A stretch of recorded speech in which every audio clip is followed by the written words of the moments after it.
I'm James King with Modern Roofing. I'm over here at Mrs. Pamela Carroll's property over here. I'm going to be performing a repair on her roof. You can see between the two orange chalk marks, this is the wind damage shingle that I'll be taking out. I'm going to be using proper tools to conduct this repair test. I'm going to be using industry standards and methods to repair this shingle. I'm going to be using proper care. When I say proper care, I'm going to be using the least amount of force possible to repair this shingle during the entire process. I have a coworker here recording me.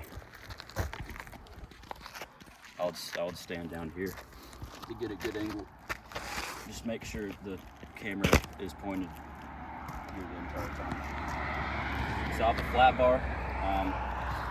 Flat bar allows me to unseal these shingles without lifting them up much.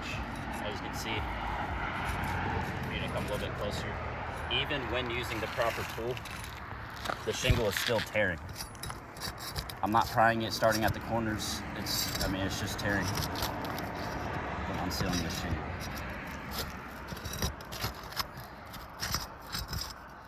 The shingle's unsealed.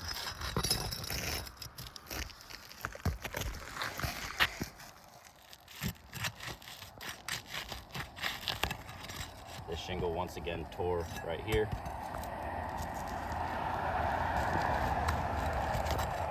This shingle tore right there.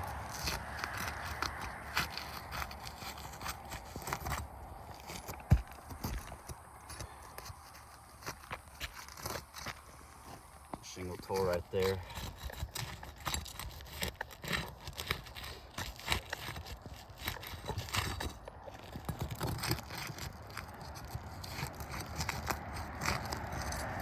I'm unsealing this shingle with the proper tool and using the least amount of force possible, using proper care, and the shingle is still tearing. Once again, the shingle is torn right here.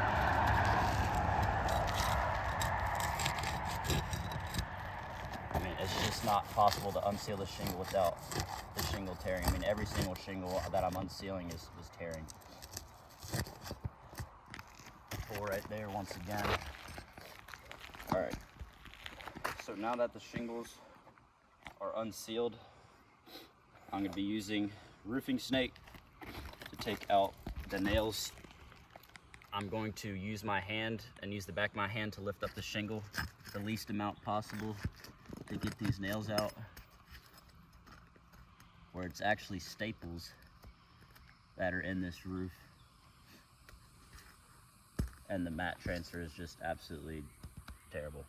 So at this point, to prevent further damage, because this is, if I continue the repair on this roof, it's just going to cause so much additional damage that I don't want to compromise the integrity of the water tightness of this roofing system.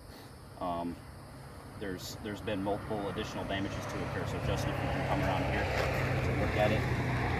So you can see when unsealing this shingle, you can see a tear occurred right there. You can see another tear has occurred, or creasing has occurred in that shingle. I'm trying to find the tears because it's kind of hidden from the granulars. Another tear, huge tear right there occurred. Huge tear right there occurred. This shingle doesn't look like it tore. This shingle tore right there. But in addition to that, now that I'm done doing all this, I want to show the mat transfer. So Justin, if you can come closer to show the mat transfer. You can see the mat transfer on the shingle. Even though I use the proper tools and proper care, mat transfer is just so bad. And now a little bit of mat transfer is expected doing a repair on any sort of shingle, but you can see right there, that is just so dramatic that even if I were to put this new shingle in, these shingles up here would not seal down. And at a roof this age, next time winds comes through, these shingles are not going to be sealed back down. It's going to create wind damage. So you can see mat transfer right there. If you want to get closer, Justin. See mat transfer all right there.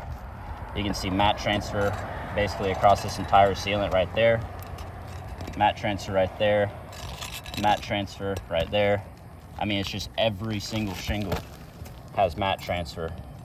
mat transfer all right here, mat transfer right there, all right here. So like I said, I'll repeat it again. Mat transfer, it's unavoidable. It is occurring on this shingle. If I were to put this new shingle in there and complete the repair, none of these shingles would seal back down properly, or from my experience, based on my experience of doing this, these shingles wouldn't seal back down at all. And so you just got really thin, shingles with tears in them. They're gonna flip up, probably with something even as light as 20, maybe not 20, but 30, 35 mile an hour winds plus. All these are gonna be wind damaged. They're tearing all over the place. So I'm not gonna complete this repair in full, because it is just gonna cause way too much unnecessary damage, and it's gonna cause leaks. And that's something that we want to avoid. But just from unsealing the shingles with the proper tool, using proper care. When I say proper care, I use the least amount of force possible, and using industry standards and widely accepted methods to repair the shingle, it incurs additional damage. Therefore, spot repairs are not a viable solution to bring this roof back to a pre-loss condition.